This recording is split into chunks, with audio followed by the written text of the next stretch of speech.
I'm Jim Del Rosso, a dermatologist practicing in Las Vegas, Nevada, and I run a research center here and am very involved, obviously, over many years with treating psoriasis and also doing clinical research on psoriasis with both topical and systemic therapies. So now we're in the room with the patient and we have our background information and we're making a determination on what to use. So let's take a situation where there's a patient that's been through a variety of different treatments. Maybe they've even used methotrexate in the past, or they've done light therapy or various topicals they've been slathering on. And when it was limited in the body surface area involvement, the topicals did pretty good. But now it's involving more of their body, a 15-20% body surface area. If they have psoriatic arthritis, and you have to ask about joint stiffness, you have to look, but you also have to get the history because a lot of it is from the history. And, joint stiffness or joint swelling, joint pain are things, enthesitis, where they may have tender areas where the muscle or the ligament joins the bone. Dactylitis, swelling of one digit, is a major sign.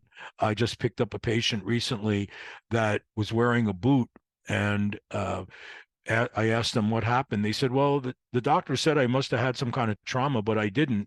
They said and I said, well, my foot hurts. So I had them take off the boot, and they had dactylitis on one large toe. They had psoriatic arthritis. They didn't have a bad foot, a sprained foot or something.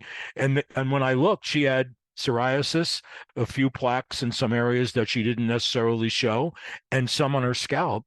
And we got her on a biologic agent that helped her psoriatic arthritis and her psoriasis, which she didn't even bring up. So you have to look sometimes. So in this case, you can certainly use an anti-TNF agent, right? Like we have things like etanercept, adalimumab, certolizumab pegolate. Certolizumab pegolate is helpful in patients that are contemplating pregnancy, and even though we're cautious in situations where patients are pregnant, the fact that it has very limited and negligible crossing of the placenta into the fetus is very important. If there's an overlap and a woman gets pregnant, she doesn't know for a while. You don't usually find out the next morning, right? They that if there's an overlap and they've been on it for a while with certolizumab pegolate, that's helpful to have that extra safety cushion. But any of these three agents can be used very effectively for psoriatic arthritis. The thing about certolizumab pegolate is that it has been around for many years in other areas, rheumatology, GI, other areas where there's an extensive database on its use, and it's really a very highly effective agent.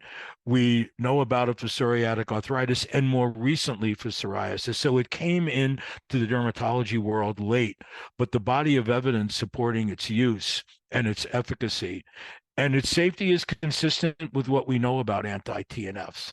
I think it's actually my personal favorite of the three, but I've used all three, and all three of them are effective.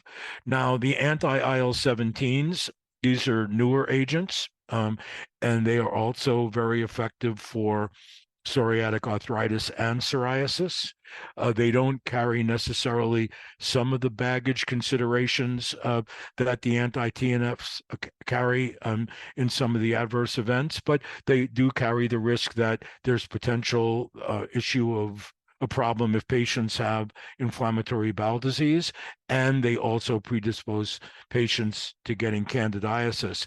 In some cases, usually not difficult to manage, but nobody wants to get oral thrush.